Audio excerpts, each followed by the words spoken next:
जय श्री माता जी। हम सभी श्री माता जी के श्री चरणों में प्रणाम करके अपनी कुंडलिनी उठाकर बंधन लेंगे। We will all bow down at the lotus feet of Shri Mataji, raise our kundalini and put ourselves in bandhan.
नमः।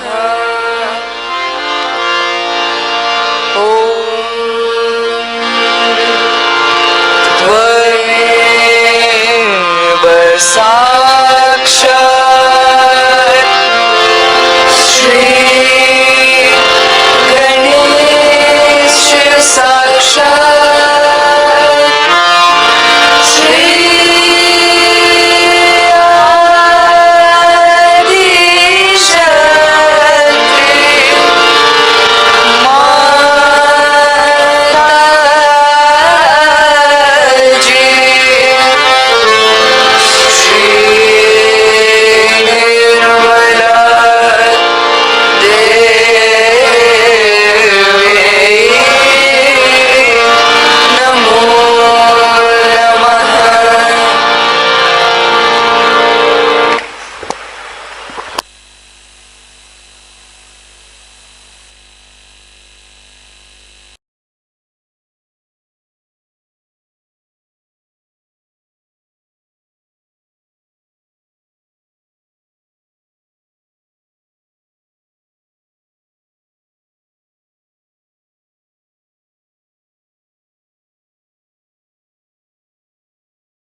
इसी ध्यान की स्थिति में अब हम सब श्री माता जी की अमृत वाणी को सुनेंगे। In this meditative state, let us now listen to Shri Mata Ji's Amrit Vani.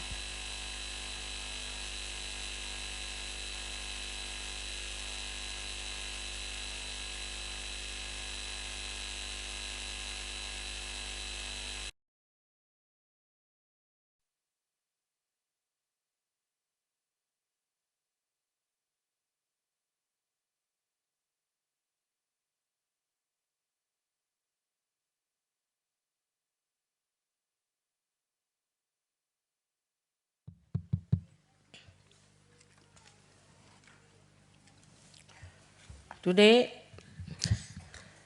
you all have gathered here to worship me as your Guru.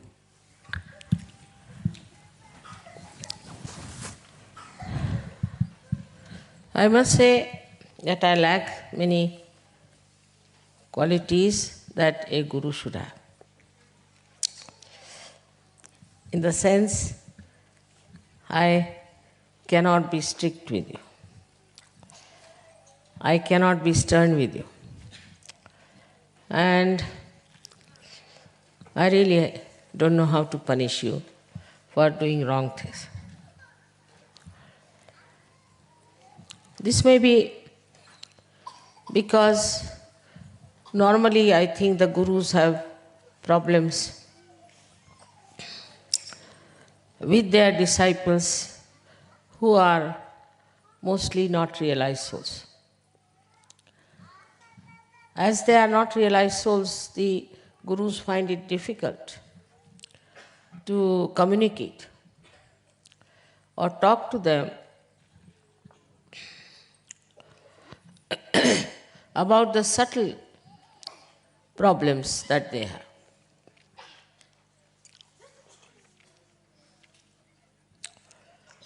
I know of many gurus,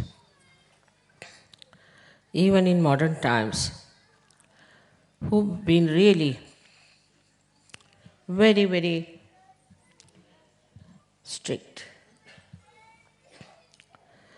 And also they told me that they have achieved their realization by working very hard and by suffering under the strictness of the gurus.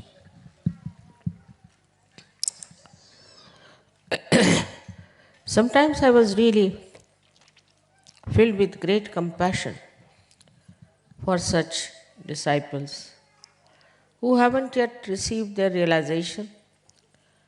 They had gurus who were really realized souls, and they never had their realization. And the guru was extremely strict with them. There was one gentleman I met in Kolhapur, and he got realization in 1 minute. So he told me that his guru had told me to go for fast every month, at least for 8 days. All right. Then he asked me to build a temple of the Tatra in his village. And every day he must go and worship the Tatraya in the morning time and in the evening time. He spent so much money. And still he didn't get realization. And while you hardly took 2 minutes to give me realization, Mother, what is this? How you have been so gracious to me.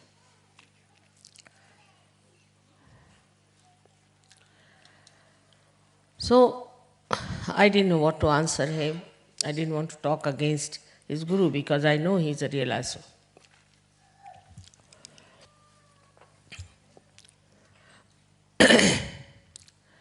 Actually, most of these gurus and incarnations were very helpless with human beings.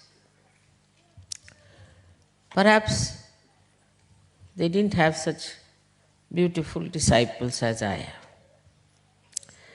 Perhaps at this time, all the good people who were seeking divinity are born, and they are here as Sahajogis.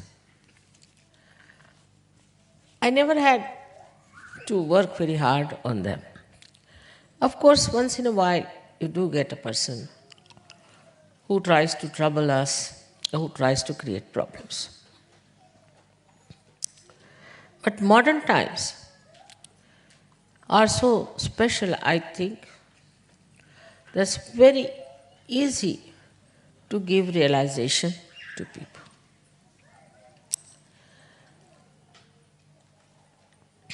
At the time of Moses, he had made laws because of the decadent society of the Jews at that time. And that one was very hard very, very hard, which we know today as Shariat, was taken over by the Muslims. And even now the punishments, according to so-called Quran, are so hard that you can't believe it. And most of the pressure of all their dharmic laws are on the women.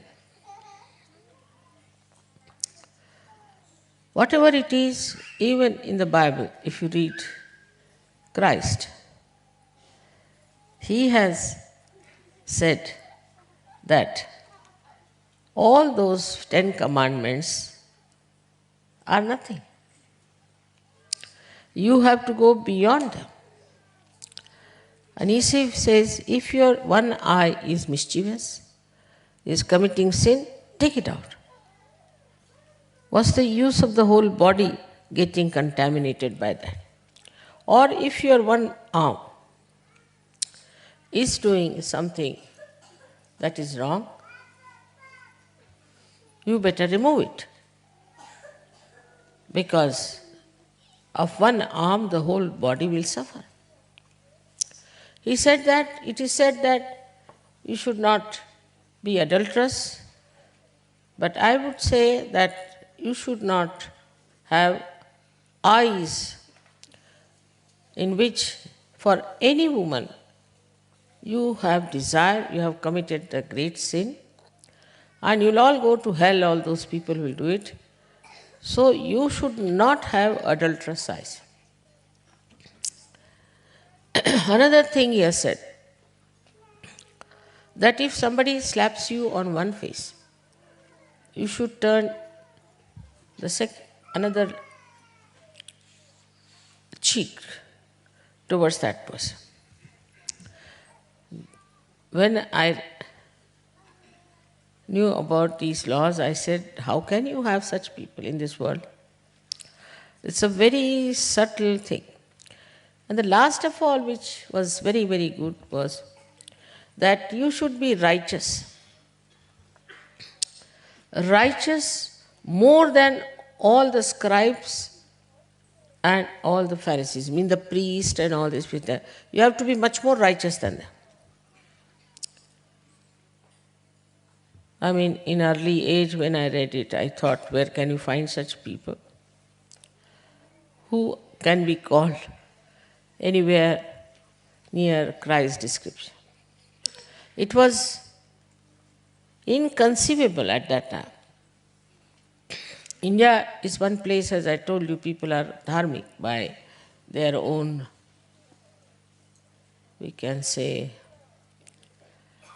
their own genes, you can call them, or you can say they are extremely dharmic because of traditions, brought up like that. In my time, in the South India and Maharashtra, I think we were very dharmic family, and it was very dharmic atmosphere. Still, these things that Christ has described was not there. For example, anger was regarded as a great asset. People used to boast, I'm very angry with that person. They used to say that. Very common. Of course, I don't think in India anybody can say, I hate you, because it's regarded something sinful and stupid. Because to hate somebody is being adharmic. But of course, they did say so many things that were not at all permissible by the laws of Christ. And then came Muhammad Sahib, who just found that nothing works out. So I think they adopted Shariat, but not Muhammad Sahib, but they had adopted already the Shariat. He accepted. He said, all right, this Shariat can be worked out. But it is so inhuman and has no balance, because only the women have to suffer no, nothing to men. If a woman did adultery, then she was punished, but not the man. Even, I don't know what is the law here, but in India, if a woman who is married does adultery, such a man has to be punished. But if the married man does adultery, there is no punishment.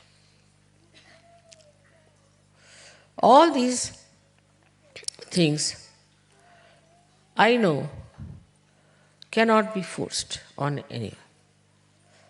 Whatever Christ must have said, he must have said in his own meditative mood. He was surrounded by people who tried to kill him, and they killed him ultimately.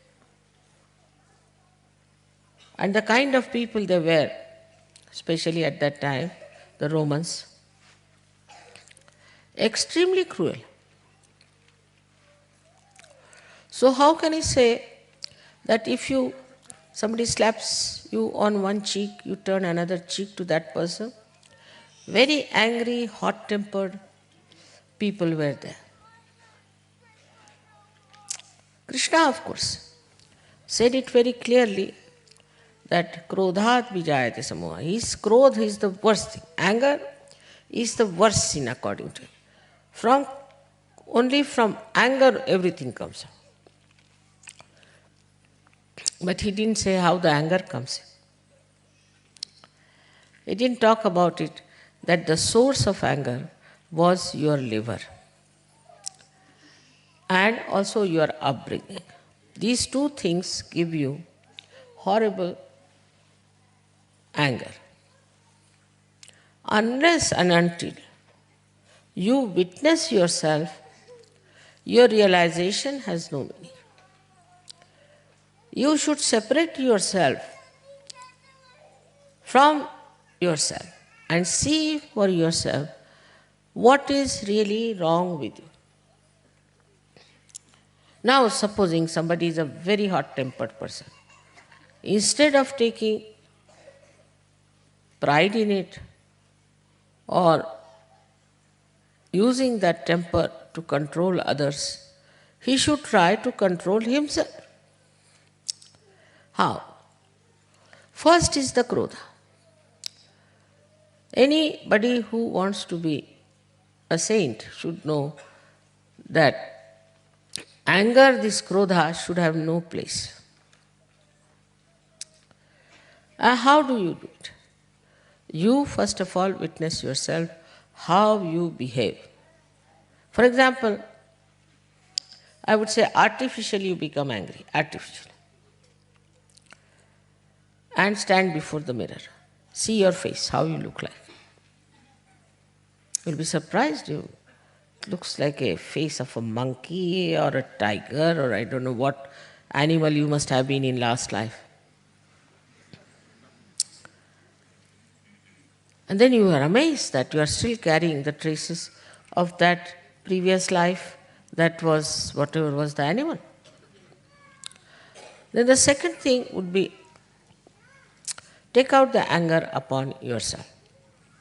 As we have in Sahaja Yoga, we write down our own names and beat it.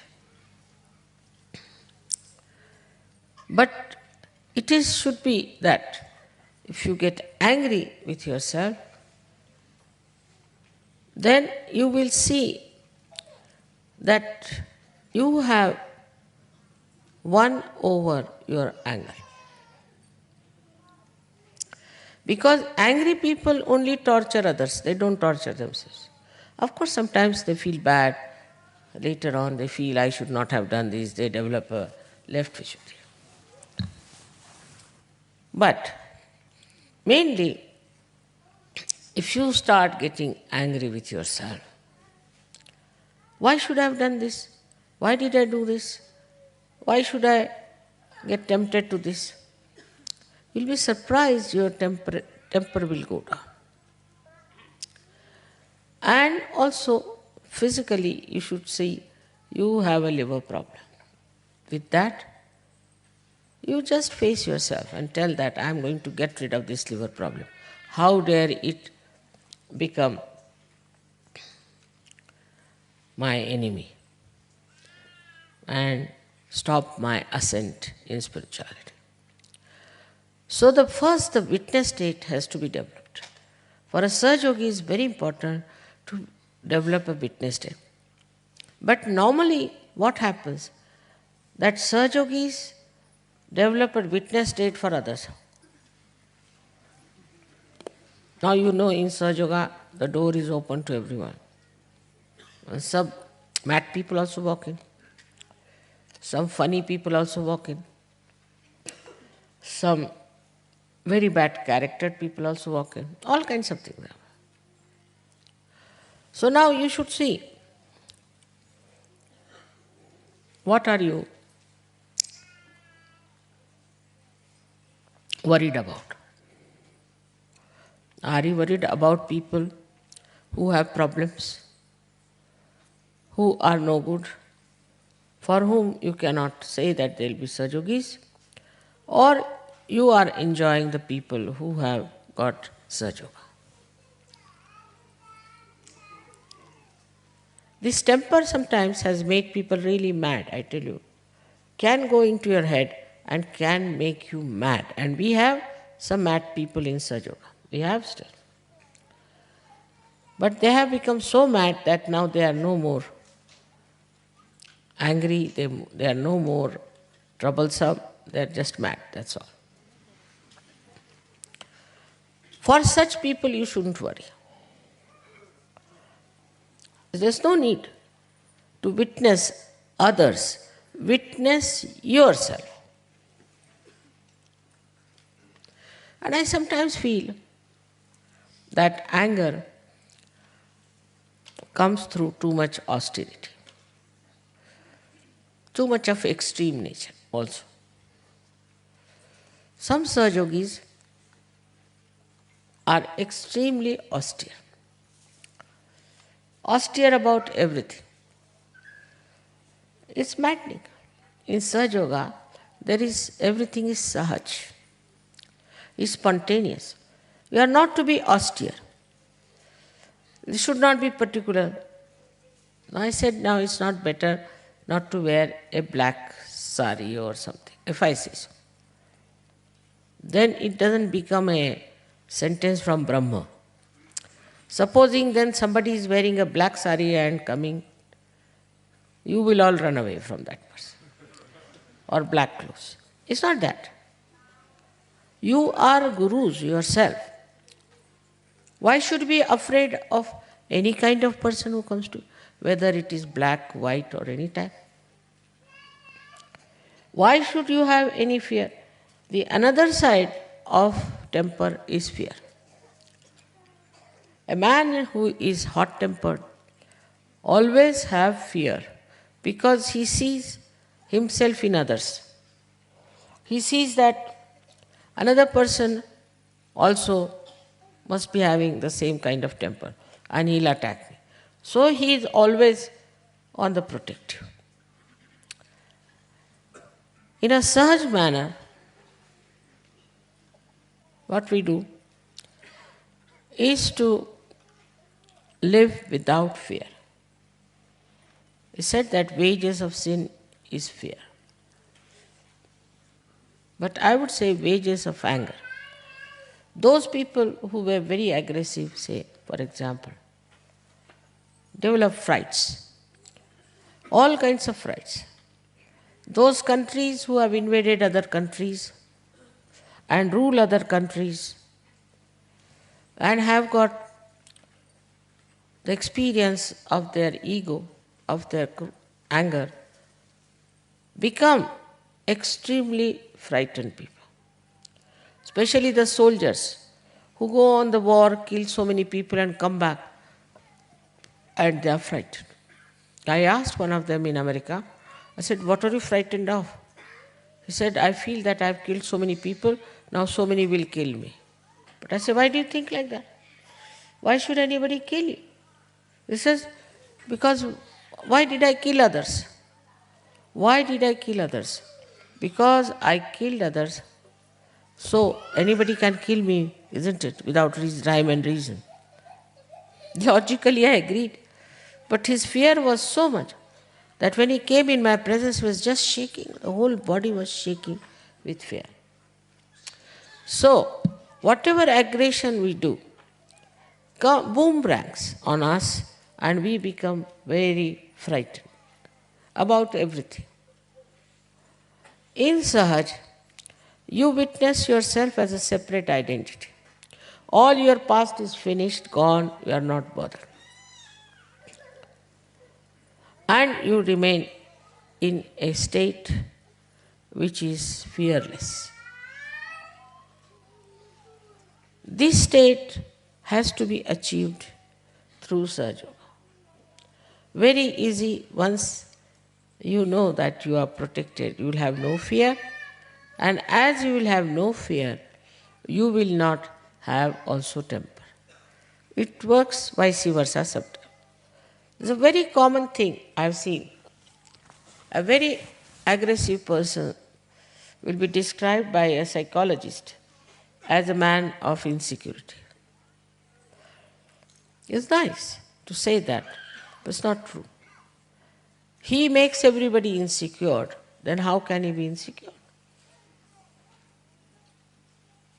If another person feels insecure with that person, that means this man is not insecure, but he is over-secured. If you tell him that, then only he will improve. But if you say you have insecurity, then he thinks, yes, my condition is pitiable. Even if I kill somebody, it's all right, because my condition is pitiable. Such arguments work out in such a manner that you become convinced about yourself. But if you see as a witness, you see, what have I done so far? Have I been able to conquer myself? Sahaja Yoga is not to conquer others or to control others, but to conquer yourself. If you have not done that, you can be self-certified, oh, I have been so yogi, I have been so great, I have been this, that makes no difference. Have you completely transformed yourself, changed yourself, and now, in your presence, do people feel secure? If they feel insecure, then something wrong with you. Or if you feel insecure, also there's something wrong with it. Now this excuse to give that, Mother, I am insecure, then you are not a Sahaja Yogi. As simple as that. Giving explanation like that shows you are not even a Sahaja Yogi. So now to become the Guru, first of all, you should have a great sense of forgiveness. So much so like Buddha's. Once Buddha was giving a lecture in a village, and suddenly somebody came in and started abusing him, saying all kinds of things and all that. Then somebody told him, what are you doing? He is Buddha, the one who is the enlightened one. He is trying to help us to become good, and you came and shouted at him. So he was repentant. He went to see Buddha, but Buddha had gone to another village. So he went to another village, second day, and he went and fell at the feet of Lord Buddha. Lord Buddha said, what's the matter? Why are you falling at my feet? He said, sir, I must say that I didn't know. You were the enlightened one, I just shouted at you, said things, I don't know what happened to me. So please forgive me. He said, when did you say this to me? Yesterday. Where? In such place. He said, yesterday is finished now. What is there to forgive? Now, he came begging of his forgiveness, repenting immediately. He said, yesterday is over. That is one of the greatest qualities Sahaja Yogis should have. To call yourself a guru, you must also have maturity. And the maturity part is sometimes very, like yesterday in the drama.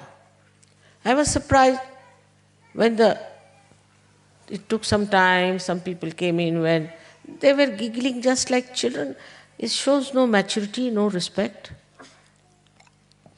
Anything laughable is there, of course one can laugh. Very enjoyment is there. But shows such childishness, they are doing some drama, making fun of them. Very common. With Saj Yogis I have seen, especially ladies, they laugh at things where they should never laugh. I'm sitting there and you are watching something. What is there to laugh? Shows complete immaturity. Another thing I've seen is in small things, especially in money matters. It's very funny. I have to tell you this. Turkish people, our Sajogis, have no money. Everything was stolen away from. So I said, all right, you send some shirts here and we'll sell those shirts, and extra money you can take it, because they would not take money from me. So when they sent the shirt here, they said that, mother, I don't know marketing. They said, mother, it should be $21, $22. Many of them said it is expensive. Then I said, all right, collect money from everyone, $22 each without giving any shirt. Finished. For Turkey. But a false guru takes money from you, you don't mind. Sahaja Yoga is free, of course. No doubt, Sahaja Yoga is free. But you have to contribute. How are we to run this Sahaja Yoga? There's no sense of donation in you at all. For a guru, one must know how to donate. I'm surprised sometimes. There is no sense of donation. We got something, say, terracotta from India to help those people. And I was surprised that these Belgian women are so funny that they were telling everybody it is expensive. If they don't want to buy, they need not buy. Others were willing to buy, but these women were telling that these things are expensive. Where do you contribute for Sahaja Yoga?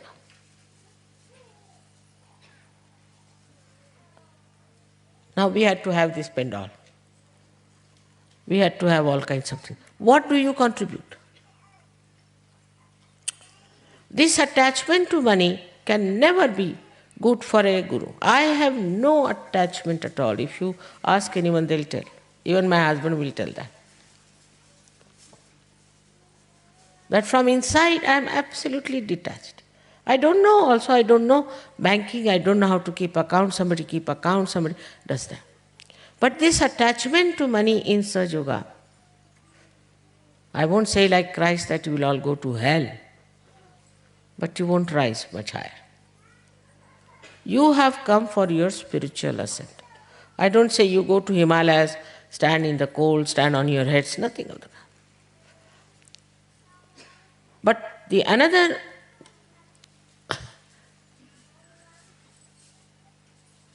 defect they call in me is that I never tell them that you must contribute.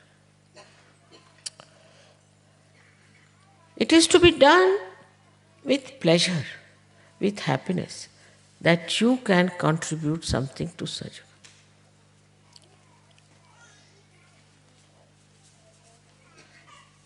In any case, whether you give it or not, I'll have to contribute for Turkey, no doubt. I'll do that. Now, this kind of a thing, as a market is there, this is expensive, this is cheap, that. This is just an excuse because I know you can never contribute even $20 for anything. So I bring their clothes. All right. They have stitched the shirt, sent it here, and now I'm surprised. But if the free presents are given, it's very much acceptable. And nobody sees how expensive it is. So now I would say that on money matters, a guru has to be absolutely detached and giving and generous. You'll enjoy your generosity, but the problem is you are not generous at all. You think Saj Yoga is another marketplace where you are coming.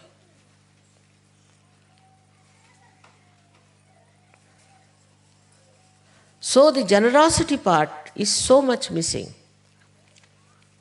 And it's very surprising. They asked me that, Mother, please, we need some chiffon skirts and blouses for this summer. You stitch them for them, bring all the way. Nobody wants to buy, it's all lying there. There's no shopping here. So I'm going to tell you that as long as all these things are exhausted, I am not going to ask any country to send anything here for sale.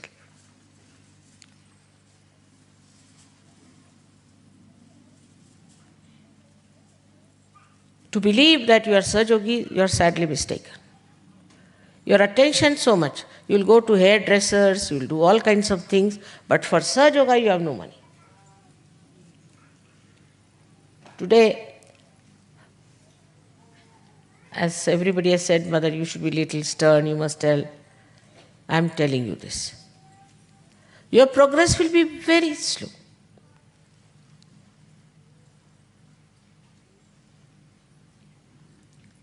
Secondly, you have to introspect to find out what have you done for Sajo. How many people you have given realization. You have powers. These gurus never had powers, though they were realized souls. You have powers to give realization. How many you have done it? And once you start doing that, you get about 10 people, 20 people from somewhere. You become great masters and you start talking about your great mastery and that you know everything, that you are the guru, you are the Adi Shakti. This is at the Agya level. As soon as you reach the Agya level, you get this into your heads. So many, of course, have done so much for Sajoga, otherwise it would not have been possible to see this today. For all those who have not done anything, I must tell you that you are just standing at the same steps. Your Kundalini has risen, but you have done nothing to give it to others. Unless and until you give it, you cannot go. There are many I know who don't want to give because they think will catch. Don't want to look after others because they think they'll get egos. This is not the way to be in Sajoga. You have to do something which is very important to spread Sajoga. We are talking of global peace, of global transformation. And what are we doing for it? First, improve your quality. And that improvement can only come through sincere, honest introspection and also witnessing yourself every moment, how you behave.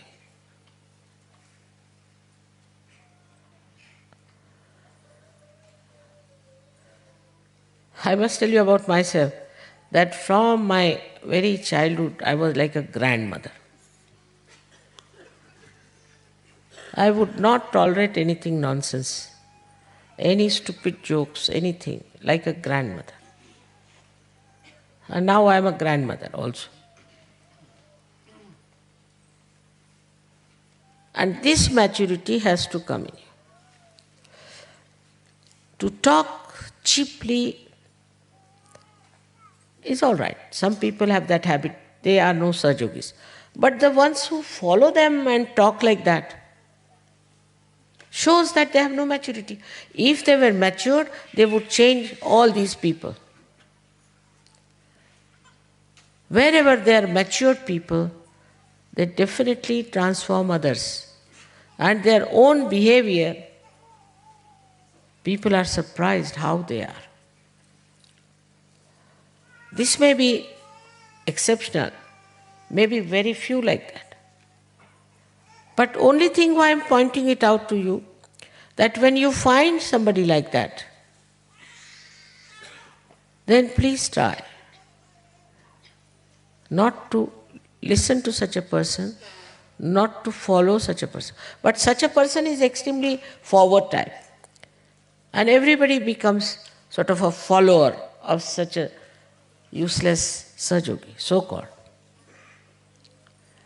So we have to mature. Now, how do we mature? Many ask me this question.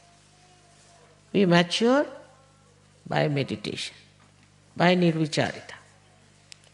You have to in thoughtless awareness to grow. Otherwise you cannot grow. Now, you should practice this thoughtless awareness, otherwise also. Say you are walking on the road, suddenly you see a beautiful tree, you should become thoughtless. Creation of divine, how beautiful it is, you should become thoughtless. In thoughtless Sahaj works, otherwise it does not work. You plan everything, you do everything, it won't work out.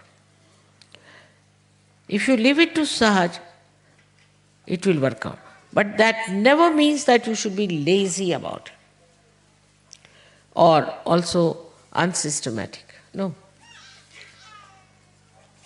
You have to be alert, extremely alert, because if you are not alert, you will not see how the surge is helping you. I'll give an example. Supposing you want to meet somebody. Now that person has said, I'll meet you at 11 o'clock, say for example. You have to be alert. He said he'll meet you at 11. By some chance you are late, supposing. So you should be alert that you are late, the gentleman.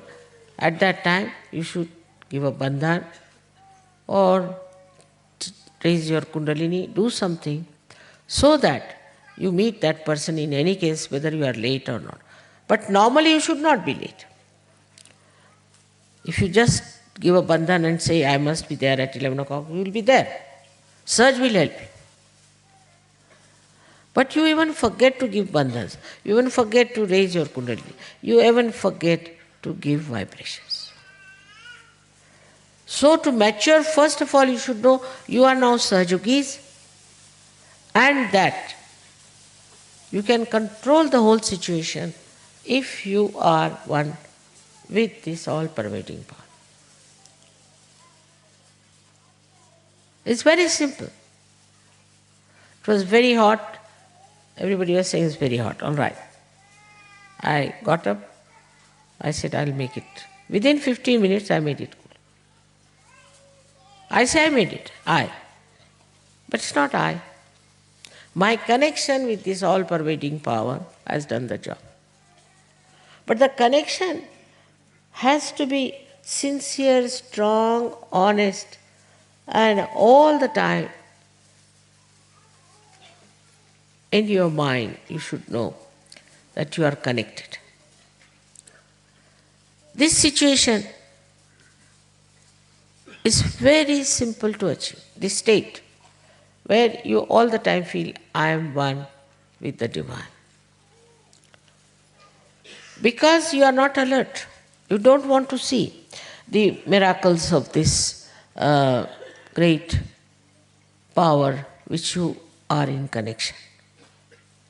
You are busy with other things. Your attention is somewhere else. You're looking at other things. And then suddenly you say, Mother, how is it I am such a Sahajogi, I could not do this and that.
अब हम श्री माता जी की आरती करेंगे.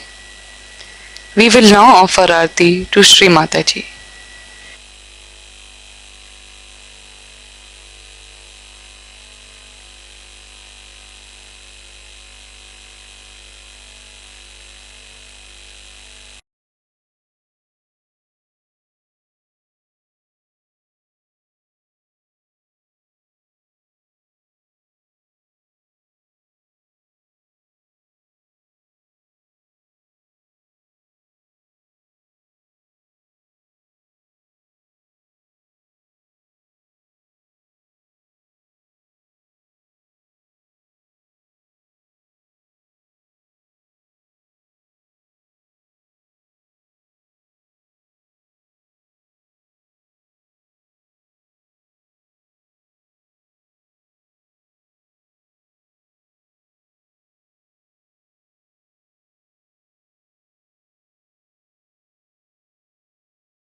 सबको दुआ देना माँ, सबको दुआ देना. जय निर्मल माता जी, जय निर्मल माता जी. दिल में सदा रहना माँ, सबको दुआ देना. सबको दुआ देना माँ, सबको दुआ देना. जय निर्मल माता जी, जय निर्मल माता जी. दिल में सदा रहना माँ, सबको दुआ देना. जग में संकट कारण कितने लिए अवतार माँ, कितने लिए अवतार. विश्व में तेरी महिमा, विश्व में तेरी महिमा. तू गंगा यमुना माँ, सबको दुआ देना. सबको दुआ देना माँ, सबको दुआ देना. जय निर्मल माता जी, जय निर्मल माता जी. दिल में सदा रहना माँ, सबको दुआ देना. जो भी शरण में आया सुख ही मिला उसको माँ, सुख ही मिला उसको. बैठ के दिल में ओ माँ, बैठ के दिल में ओ माँ. लौट के आ सबको दुआ देना, सबको दुआ देना, माँ सबको दुआ देना। जय निर्मल माता जी, जय निर्मल माता जी, दिल में सदा रहना, माँ सबको दुआ देना। मानव में अवतर के कर दिया उजियारा, माँ कर दिया उजियारा। कलियुग में माया है, कलियुग में माया है, फिर भी पहचाना, माँ सबको दुआ देना, सबको दुआ देना, माँ सबको दुआ देना।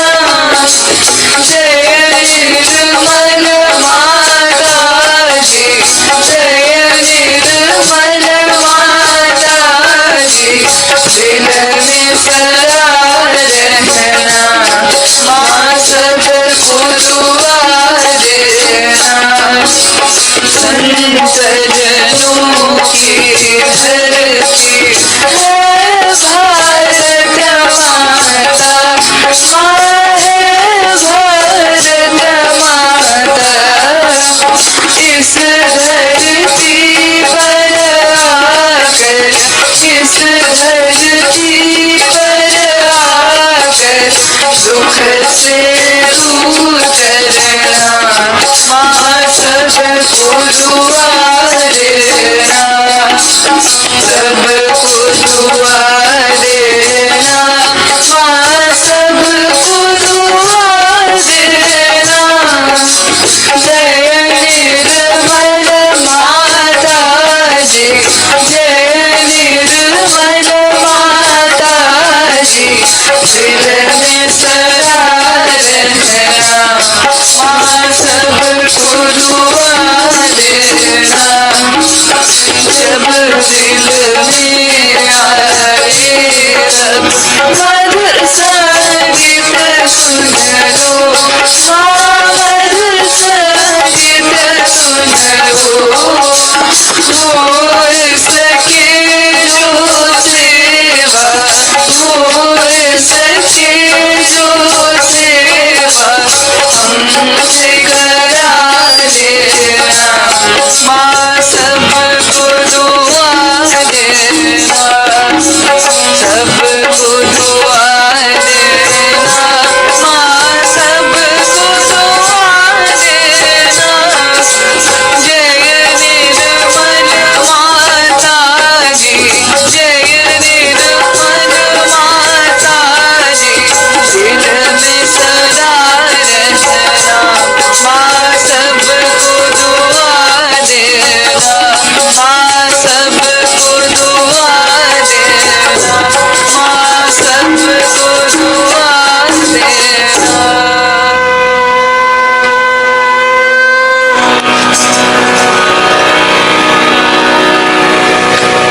sa